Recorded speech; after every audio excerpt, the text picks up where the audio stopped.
Hello, everybody. This is Nick DeTiro, Professor of Information Technologies and Computer Science, Lakeland Community College. Got a very interesting piece of, antique equipment here. Let's talk about forensics for a second. A little bit of history first. I was born October 1963. Sadly, November 1963, President John F. Kennedy was assassinated in Dallas, Texas. I was less than a month old. I am now over 60.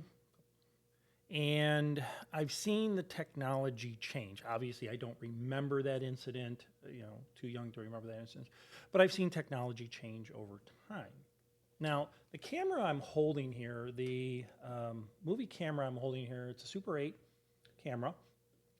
It is a Bell & Howell Director Series Zoomatic 414 PD something version. This is the exact same version that Abraham Zapruder filmed, the famous Zapruder film. If you're familiar with it, that's the film where, sadly, it's the full documentation of the assassination of the president. This particular camera, there was not this camera, but this style of camera was the only camera there that recorded the actual assassination. There were other cameras there. There were other movie cameras, but they didn't capture sadly, the assassination. I'm not going to watch that video. It's tragic. This camera here. This is a Kodak Instamatic Camera 404. There was a lot of these in the crowd. This is a chemical base camera. You basically put a film in here, snap pictures, bring that film to a developer, and they would develop it. But going back to this camera here. Now, 60 years ago, one person was able to capture that. And that particular film, 26.6 seconds. If you've ever watched it, I don't recommend you watching it. If you ever watch it, it seems a lot longer, but it was only 26.6 seconds. I forgot how many frames. The infamous frame that they talk about where you actually see the bullet striking the president is frame 313. 26 seconds. That is because this camera is not a battery-operated camera. It's a crank. There's a spring in here, right? You crank it, and there's a spring associated with it. You would put film in here on this side. You put a spool here, feed it through, close it, and away we go.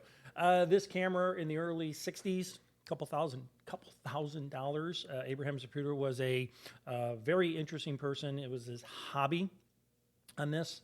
It can go on and on. Some incredible book. There was a book written by his granddaughter about what happened with the film. The other thing with the film that people don't realize was that film was purchased or acquired by Life magazine, and it was held in a vault till 1975. Stills were released. The copies of the film were given to the Warren Commission. There were some bootlegs out there.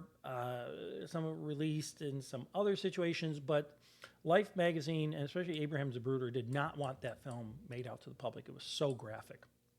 But in 1975, Geraldo Rivera was one of the first reporters to actually show the film on a national level, late night TV show, and it was shocking. It was 12 years. 12 years that film was preserved by Life magazine. They had a lot of these pocket cameras there, and you see a lot of stills, but nothing to that graphic. This is a 35 millimeter camera. It's one of my cameras I bought when I was a teenager. It's chemical based. You put 35 millimeter film in here. There would be a small battery in there. You take pictures, and then you bring them to be developed. It's how we took pictures for many, many years, up until about 20 years ago.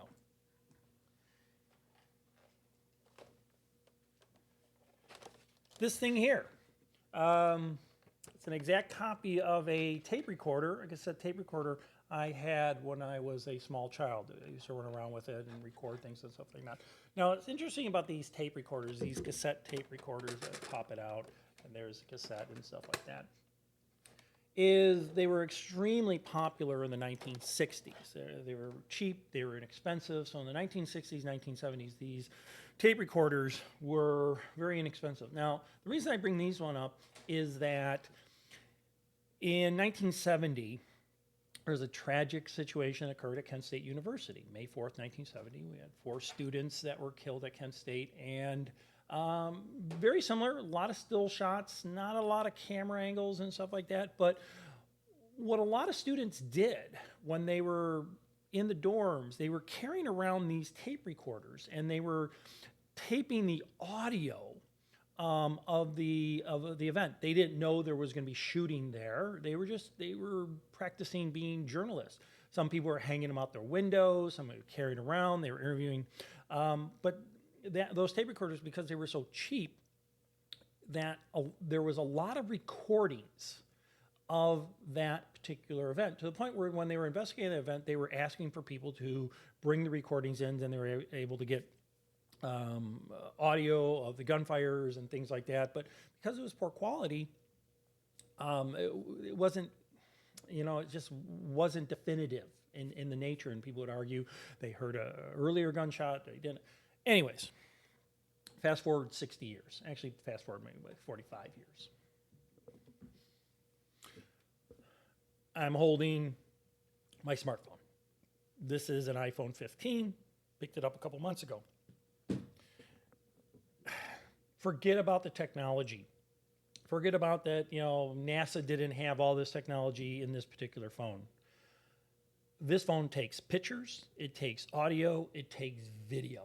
I've often joked about this in other classes. Probably from the age of 0 to 45, there's maybe 300-400 pictures of me total.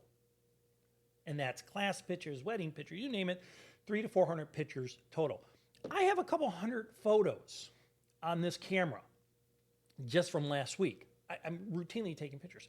Now, what does this mean for the forensic side of things? They analyzed the Zapruder film in minute detail, but it was chemical based, and they're making a lot of assumptions, and they're measuring things, and it was all chemical based. I take a picture now. I take an audio file now, tape recorder. I take an audio file. I take a picture. I do anything with this camera, and the amount of forensics evidence that is associated with this is absolutely incredible. Fast forward 60 years, not talking politics. January 6, 2021, we had, whether you want to call it insurrection, riot, protest at the Capitol. Literally hundreds of thousands of hours of videos were taken by individuals with their camera, by closed circuit TVs, by camera crews, you name it. The scary thing is a lot of people were arrested because they were filming themselves breaking the law. I'm not going to get into politics, but you cannot enter certain areas. You're not allowed to trespass into certain. People are breaking into the Capitol. Right? Leave it at that. However you want to view it. They're geofencing. This phone, those phones are constantly communicating with the cell towers. There was a lot of arrests based upon the location of these cell phones, where these cell phones were located. So, 60 years ago, November 22nd, 1963, one person with a camera catches 26.6 seconds, a couple hundred frames on a mechanical, camera, doesn't even have sound, no sound, no battery. When he was done, the spring was done, he was done. 60 years later, we're walking around with basically a television transmitter, radio transmitter, recording device, and we're taking pictures. 26.6 seconds, thousands of hours of videos. Each and every one of them time-stamped, each and every one of them geo-stamped. You give me a picture, there's a good chance I can find out where that picture was taken. It has to deal with forensics, it has to deal with open source investigation. So as we go through a forensics course, forensics lecture, I want you to think about these things. I want you to think about where we were at less than 60 years ago. a month after I was born, and where we're at now, we're all walking around with this stuff. Um, just a warning. We do give up a piece of our privacy to use these things. I'm okay with that. But you need to understand, when it comes time for a forensics investigation, this is just a wealth of information. So, kind of interesting, my little collection of doodads and things like that. As we explore forensics, keep that in mind. Digital forensics is about gathering this information in a digital form, what is being created, and we are creating a wealth of information. That being said, let's go out and learn something.